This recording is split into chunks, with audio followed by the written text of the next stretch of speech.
സൂര്യയെ കടുവ ആക്രമിച്ചത് പിറകിൽ നിന്നാണ്. പ്രൊട്ടക്ഷൻ ഷീൽഡ് ഉണ്ടായിരുന്നു, വലത് കൈയുടെ മുട്ടിന് മുകളിലാണ് പരിക്ക്. അതുമായി ബന്ധപ്പെട്ട ദൃശ്യങ്ങൾ കൂടി നമുക്ക് ലഭിച്ചിട്ടുണ്ട്. ഏതായാലും പ്രൊട്ടക്ഷൻ ഷീൽഡ് ഉണ്ടായിരുന്നത് കൊണ്ടാണ് ജയസൂര്യയ്ക്ക് വലിയ തരത്തിലുള്ള പരിക്ക് ഏൽക്കാതിരുന്നതെന്നാണ് നമുക്ക് മനസ്സിലാക്കാൻ കഴിയുന്നത്. ഇപ്പോൾ മന്ത്രി OR കേളു അടക്കം മാനന്തവാടി ആശുപത്രിയിലെത്തി ജയസൂര്യയെ സന്ദർശിച്ചിട്ടുണ്ട്. പരിക്ക് ഗുരുതരമല്ല എന്നുള്ള വിവരങ്ങളാണ് വരുന്നത്. അതുമായി ബന്ധപ്പെട്ട ദൃശ്യങ്ങൾ വളരെ വേഗം തന്നെ നമുക്ക് പ്രേക്ഷകർക്ക് കാണിക്കാൻ കഴിയുമെന്നാണ് മനസ്സിലാക്കാൻ കഴിയുന്നത്. ഏതായാലും ജയസൂര്യയ്ക്ക് പ്രൊട്ടക്ഷൻ ഷീൽഡ് ഉണ്ടായിരുന്നത് കൊണ്ട് വലിയ പരിക്കേറ്റില്ല എന്നാണ് മനസ്സിലാക്കാൻ കഴിയുന്നത്. അനൂപ് ചേരുന്നുണ്ട് ആ വാർത്തയുടെ വിവരങ്ങളുമായി. അനൂപ്, ജയസൂര്യയുടെ പരിക്ക് ഗുരുതരമാകാതിരുന്നതിന് കാരണം പ്രൊട്ടക്ഷൻ ഷീൽഡ് ഉണ്ടായിരുന്നതാണ് എന്ന് മനസ്സിലാക്കാൻ കഴിയുന്നു. എന്താണ് വനം വകുപ്പ് ഇത് സംബന്ധിച്ച് വിശദീകരണം നൽകുന്നപ്പോൾ? ജയസൂര്യ മന്ത്രി OR കേളു സന്ദർശിച്ചിട്ടുണ്ടല്ലോ. ഇപ്പോൾ നമുക്ക് ലഭിക്കുന്ന വിവരങ്ങൾ ആ ആക്രമണത്തിന്റെ ഒരു ഭീകരത വെളിപ്പെടുത്തുന്നതാണ്. ഏതായാലും വനത്തിനുള്ളിൽ ഇവർ തെരച്ചിൽ നടത്തുന്നതിനിടെയാണ് ഏറ്റവും പുറകിൽ സഞ്ചരിച്ചുകൊണ്ടിരുന്ന മാനന്തവാടി RRTയിലെ ജയസൂര്യയെ കടുവ ആക്രമിക്കുന്നത്. പുറകിൽ നിന്ന് ചാടി വീഴുകയായിരുന്നു കടുവ ചെയ്തത് എന്നാണ് ഒപ്പമുള്ള RRT ഉദ്യോഗസ്ഥർ ഉൾപ്പെടെ പറയുന്നത്. ഏതായാലും ചാടി വീഴുകയും ഈ പ്രൊട്ടക്ഷൻ ഷീൽഡ് കൊണ്ട് ഈ കടുവയെ പ്രതിരോധിക്കാൻ അദ്ദേഹം ശ്രമിക്കുകയും ചെയ്തു. എന്നാൽ താഴേക്ക് മറിഞ്ഞു വീണു.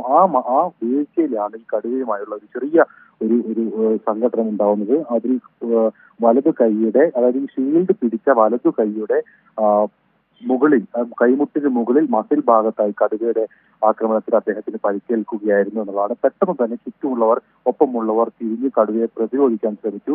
ഇതിനിടെ വെടിവെക്കാനും ശ്രമിച്ചു എന്നാണ് നമുക്ക് കിട്ടുന്ന വിവരം.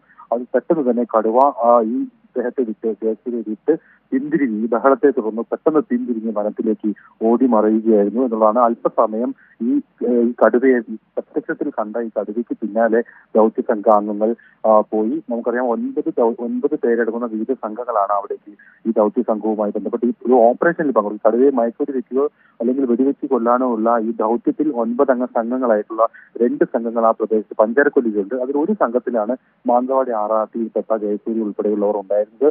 അവർ ഇങ്ങനെ കാടിന്റെ ഉള്ളിലേക്ക് ഈ കടുവയുടെ തെരച്ചിലുമായി ബന്ധപ്പെട്ട് പോകുമ്പോഴാണ് ഈ ആക്രമണം ഉണ്ടായത്. ഇതിന് തൊട്ട് സമീപത്ത് മരത്തിനും അതോടൊപ്പം തന്നെ ഉയർന്ന സ്ഥലങ്ങളിലുമെല്ലാം വനംവകുപ്പ് ഉദ്യോഗസ്ഥർ ഈ വെടിക്കോപ്പ് അല്ലെങ്കിൽ മയക്കുവെടി വെക്കാനുള്ള തോക്കുകളും അതോടൊപ്പം തന്നെ 0.303 റൈഫിളുകളുമെല്ലാമായി അവിടെ ഉണ്ടായിരുന്നു. ഏതായാലും അവരെല്ലാരും തന്നെ. അനൂപ്, ഒരു സംശയമാണ്. അതായത് നിലവിൽ അനൂപ് പറയുന്നത് പോലെ ഈ 9 പേരടങ്ങുന്ന സംഘം അവിടേക്ക് തെരച്ചിലിന്റെ ഭാഗമായി പോകുന്നു. ഏറ്റവും പിറകിലായിരുന്നു ജയസൂര്യ.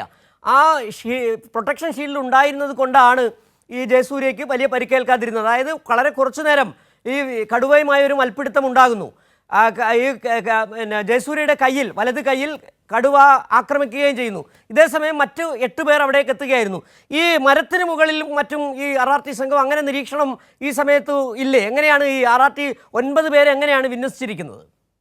ഇപ്പോൾ ഈ ജയസൂര്യ ഉൾപ്പെടെയുള്ളവർ ഈ വിധത്തിൽ മയക്കുവെടി വെക്കാനുള്ള ഉപകരണങ്ങളും അതോടൊപ്പം ഒരു വെറ്ററിനറി ഡോക്ടറുടെയും മറ്റും ഒരു സാന്നിധ്യത്തിൽ ഈ തോക്കുകളും മറ്റുമായി നടന്നു നീങ്ങുന്നതിനിടെയാണ് പുറകിൽ നിന്ന് കടുവയുടെ ആക്രമണം ഉണ്ടായത്. അതേസമയം തന്നെ ആ പ്രദേശത്ത് ഈ ഉയർന്ന മരങ്ങളിലും മറ്റും ഇതേപോലെ തന്നെയുള്ള സംഘങ്ങൾ നിലയുറപ്പിച്ചിട്ടുണ്ട്.